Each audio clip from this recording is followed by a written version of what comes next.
In today's programme, we meet a young couple who want to buy a house. They visit two different show houses and then compare the two. They visit a mortgage advisor to discuss the financial aspects of buying a house. And they talk about what might happen in the future. Would you rather rent a house or buy one? We hear a German point of view about renting or buying a house. And for interior decorating, Meet a Man is a do-it-yourself expert, as you might expect. Everyday English. Yes, you're welcome to look round the show houses. No, you don't need an appointment. OK then, bye. Sorry to keep you waiting. That's all right. How can I help? Can you tell us about the development and the different houses? Well, the Valley Park development has 4 types of properties. There are 1 and 2 bedroom starter homes, as well as 3 and 4 bedroom houses with garage and garden. We'd quite like to look around the smaller ones. You're first-time buyers, are you? That's right. At the moment, we live in a flat. We pay rent, but... We feel we need to get a house of our own now. The starter homes, as they are called, are very attractive. But perhaps we should think about the larger one, with 3 bedrooms? The 3-bedroom properties have separate lounge and dining room. Let's have a look round now. Fine. If it's convenient. Yes, of course. A helping hand. Bye. First, some vocabulary for talking about houses. How can I help? Can you tell us about the development and the different houses? Can you tell us about the development and the different houses? A development is an area of new houses. Usually, there is a show house complete with furniture, so the customers can see how it might look. A house or a flat of any kind is often called a property. Well, the Valley Park development has 4 types of properties. There are 1 and 2 bedroom starter homes, as well as 3 and 4 bedroom houses with garage and garden. Starter homes are small for first-time buyers. Then you have 3 and 4 bedroom homes. A flat is on 1 floor only, an apartment. You're first-time buyers, are you? That's right. Young couples buying a house for the first time are often called first-time buyers. At the moment, we live in a flat. We pay rent, but... David and Janet live in a flat at the moment. They are tenants and they pay rent for the flat month by month, but... We feel we need to get a house of our own now. They feel they need to get a house of their own now.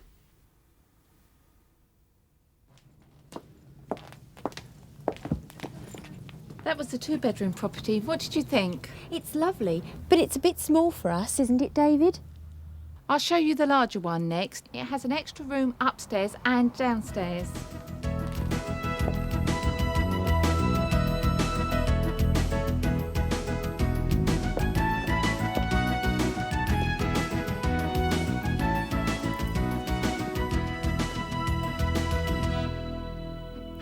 This is a dining room. And this is the lounge. It's south-facing, so it's nice and sunny. This house is much better for us than the first one, David. It's not just the extra bedroom. All the rooms are bigger. It's more spacious. You see? Even the stairs. They're wider than the others. This is the largest of the bedrooms, the master bedroom. The measurements are 4.7 metres by 3.1. Bedroom number 2. This measures 3.35 by 2.28 metres. And this is the bathroom. I'd just like to have another look at the kitchen before we finish. Of course.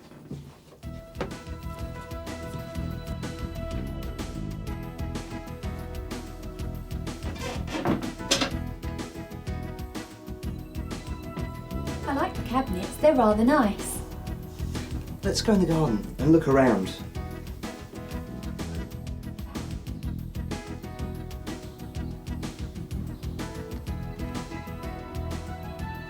do you think? Oh, it's more expensive than the other. We'll have to go and talk about the financial side of it. The first house was certainly less spacious and less convenient. The extra space here will make all the difference to us. Come on, let's get some financial advice.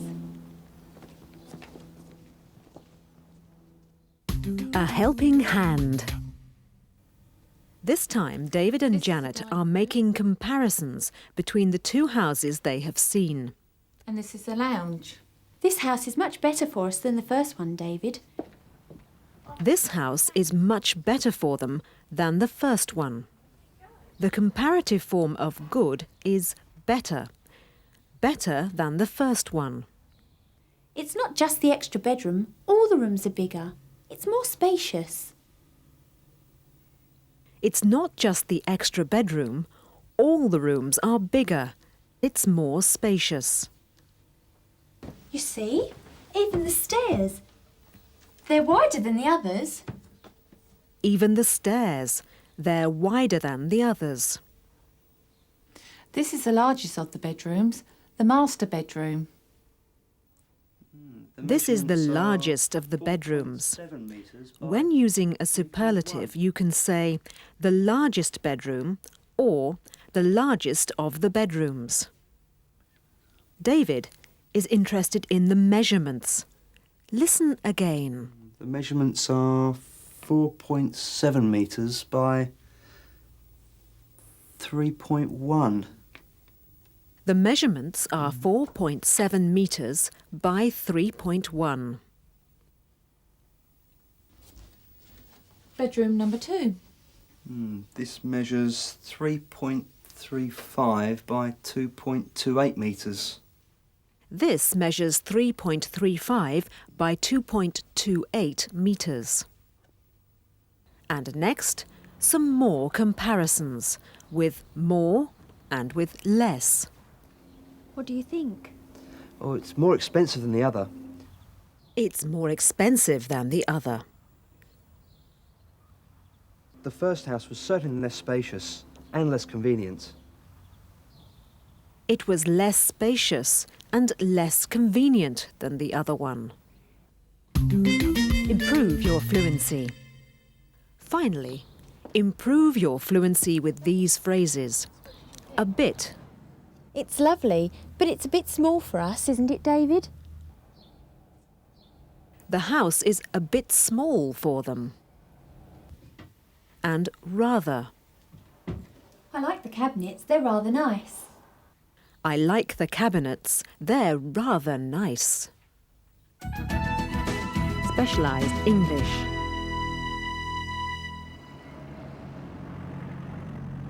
David and Janet will have to borrow money to buy their house. They can borrow money from a bank or from a building society. This is called a home loan, or more often, a mortgage. They talk to a mortgage advisor about taking out a mortgage. First, they must fill in some forms, giving information about their financial situation. Morning, David and Janet. Morning. Thank you for filling in these forms. You saw 2 show houses, didn't you? Have you decided yet? Yes, we've definitely decided. We want the larger one, the 3-bedroom house, if we can afford it, that is.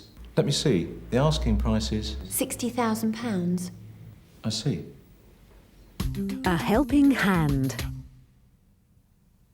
Now, a helping hand with the financial side of buying a house. There is some more new vocabulary. Have you decided yet? Yes, we've definitely decided. We want the larger one, the 3-bedroom house, if we can afford it, that is. If we can afford it, that means if we can find the money. Let me see. The asking price is... £60,000. The asking price is, of course, what the company is asking for the house, but usually the buyer tries to negotiate a better price. Improve your fluency. Here's an important way to improve your fluency, using phrasal verbs. Thank you for filling in these forms. Thank you for filling in these forms. Notice that you fill in a form.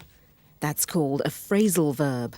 A verb, fill, with a particle, in, fill in a form. So you want to know how much you can borrow? That's the next question. Yes, that's the important question. My advice is don't borrow too much. Let's see, £50,000 maximum?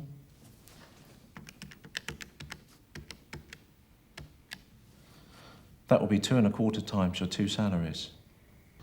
What would the monthly repayment be on that sum? Well, it depends. But let's see, about £350 per month, not more. A helping hand. So you want to know how much you can borrow? That's the next question. Yes, that's the important question. They want to know how much they can borrow, and the advice is... My advice is don't borrow too much. Don't borrow too much. Let's see, £50,000 maximum?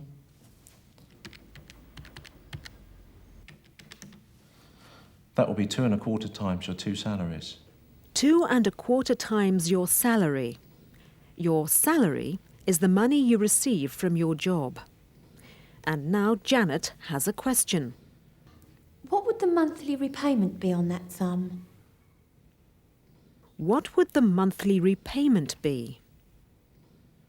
Well, it depends.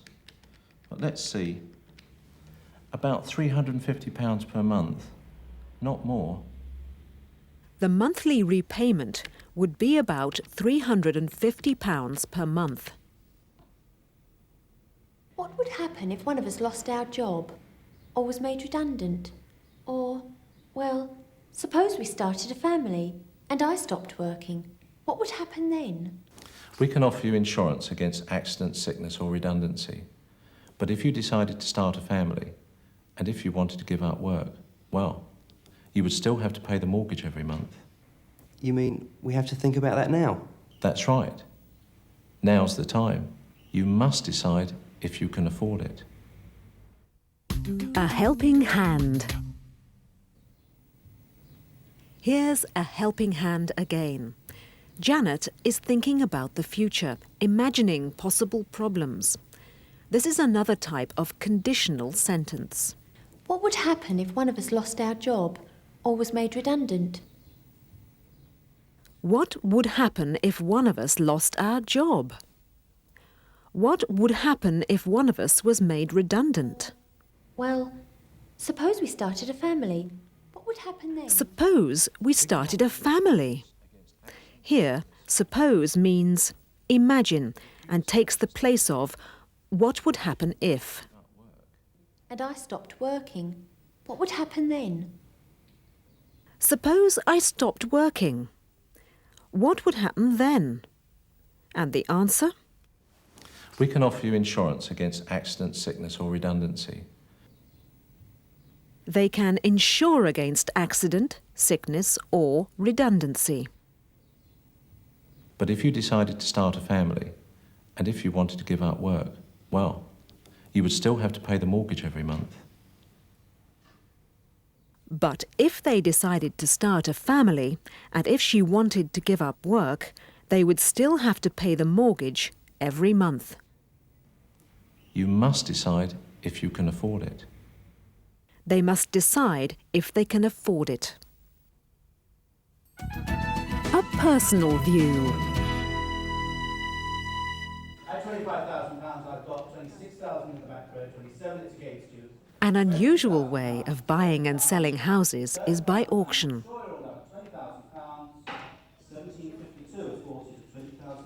Sophie Dunker, a teacher from Hamburg in Germany, has gone along to the auction just to see what happens there. Sophie has been living in England for 5 years, but she plans to return to Germany in the future, so she is not certain if she wants to buy a house in England. I've never been to a property auction at all. They're quite unusual in Germany, and when I heard about this one, I was quite interested in it.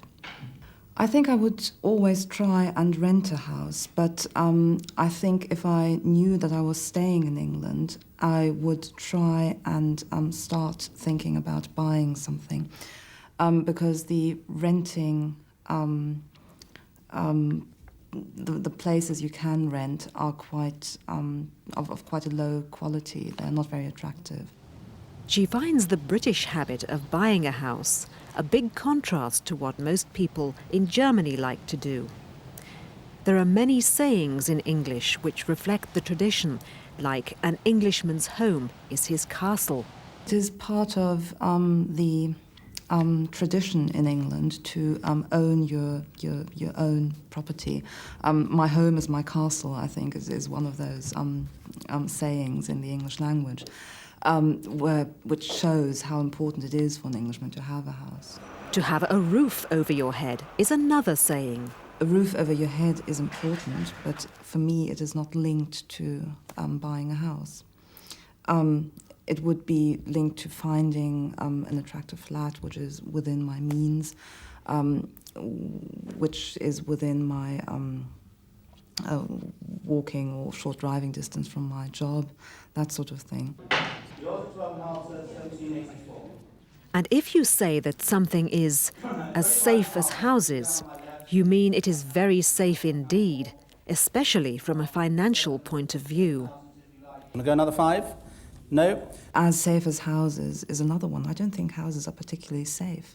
There's subsidence, there's inflation, there's storms, hurricanes, and I don't know what. I would always try and open a savings account rather than buy a house, if I had the choice. If you rent a house or a flat in Britain, you do not have as much security as you might wish for. One of the reasons could be that the contract, or lease, is often for a short period of time. The rented flats I've come across now here in England are always short-term contracts, which means that you have to renew the contract every year or every 2 years or something like that. So you never get that feeling of security. There doesn't seem to be much point in buying furniture, for example, for a rented flat you're living in, because you may expect to have to move in 2 or 3 years' time, and you would then have to pay quite a high price for moving the furniture again. It may not fit into your new flat or house. So it's very risky, and you would always try and look at a rented flat as a short-term solution before you get round to buying something. Sophie thinks that tenants in rented property in Germany are more secure. You're covered by the law to quite a high degree in Germany. If you have lived in a rented flat for a period of time, 5 years or more, it's very difficult for the owner of the flat to get rid of you. Walk down any high street in England and you will see the large number of estate agents with all kinds of properties for sale. It's very unusual in Germany to have that density of estate agents, first of all, in a high street. And it's also unusual to have estate agents which are open to the public, like shops are. An estate agent in Germany would have a closed office, and you would have to ring up in advance, and they would probably give you an appointment. The reason for that is probably that there isn't such a mobile market for buying houses as there is in England. Let's hope that, if she does decide to buy, Sophie finds her dream house.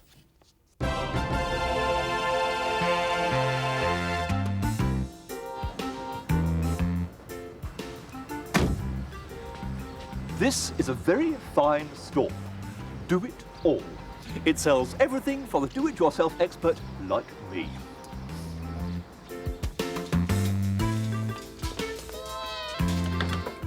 Paint. Roller. Brushes. Glass paper. And most importantly of all, wallpaper. Now, where's the paste?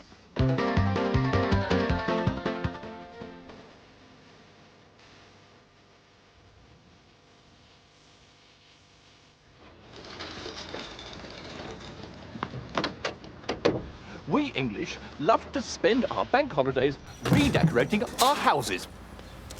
A bank holiday is what you would call a public holiday. But this bank holiday, I shall be working my fingers to the bone. That's one of our little sayings, working my fingers to the bone. This is a large 5-bedroomed house, and one of those bedrooms I'm going to transform today.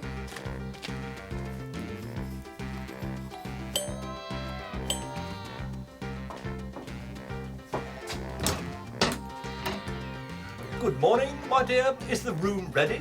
Yes, we're all ready for you. Thank you.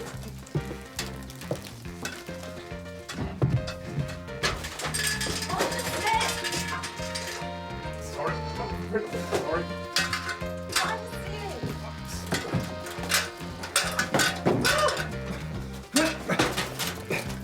Cut.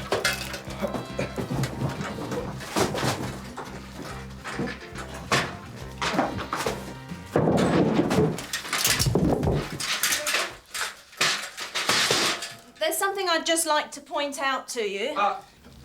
Madam, I am a professional. I've done this sort of thing before. It's perfectly straightforward. Now, leave it to me.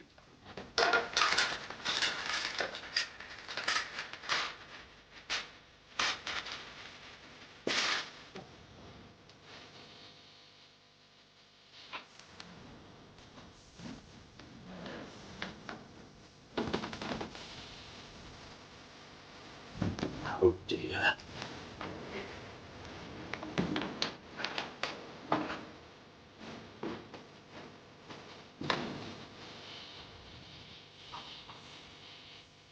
Perfectly straightforward.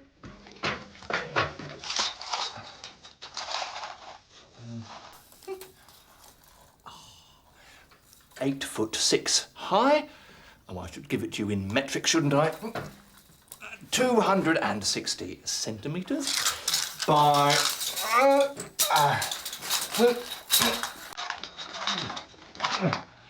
about 3 metres wide.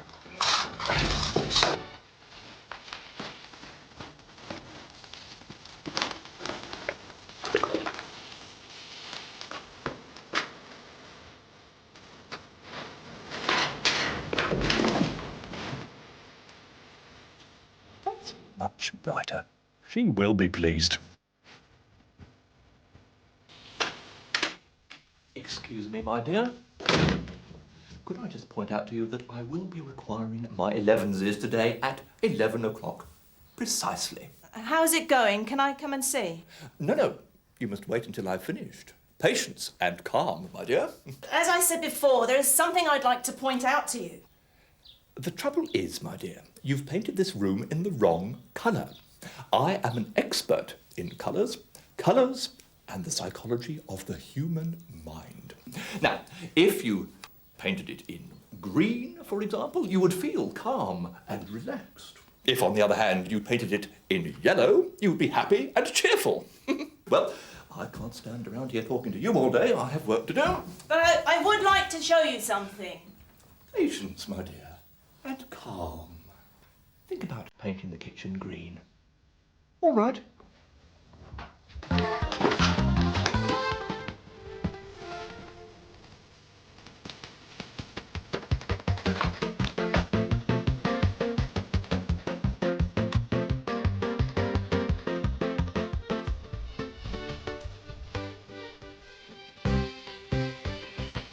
It's precisely 11 o'clock. Tea? Come in, my dear. I've just finished.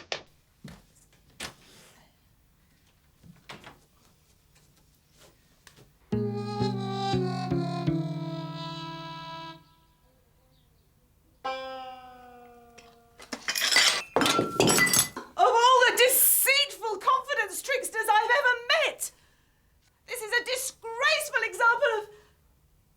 What a disgusting mess! You can just get out of my house before I... Oh! Madam, you are most ungrateful. I shall go downstairs and read the meter. The meter is upstairs! Madam, I am a professional. I know my meters. Once seen, never forgotten. Well, that's exactly what I've been trying to tell you about, idiot. But you wouldn't listen to me. You've completely forgotten where the meter is. You've covered it completely with paper. Silly old me. Use your eyes. If you want to buy a house in England, the High Street is a good place to start looking. You don't have to look far to see estate agents offering properties of all different kinds for sale. There are stately country homes or picturesque cottages to start you thinking of your dream home. From a more practical point of view, a modern development offers newly built properties. There are terraced houses, each one joined to the other, or semi-detached, that's two houses together. Sheltered housing for old people, flats and apartments. If you're taking out a mortgage, you need to know the rate of interest. Use your eyes and look in the windows of banks, building societies, and their advertisements in the newspapers. There will be a lot of work to do once you have bought your house. And there are magazines which are full of ideas to show you how to turn the dream into reality. Will you ask a professional painter and decorator to do the job? Or are you a do-it-yourself expert? If DIY is your choice, then there are stores where you can buy everything you need. For bathrooms and kitchens, all kinds of lighting, from chandeliers and candelabra to wall lights and table lamps, and as many lampshades as you want. Don't forget the paint and, of course, brushes and rollers. Tiles for the kitchen and the bathroom. Whatever your taste in houses and interior decorating, good luck. You'll find all the usual exercises, grammar and vocabulary in the student's book. Next week, we're going to East Anglia, to the county of Suffolk, where the painter John Constable lived some 200 years ago. We'll be visiting the places that he painted. Come with us then to Constable Country.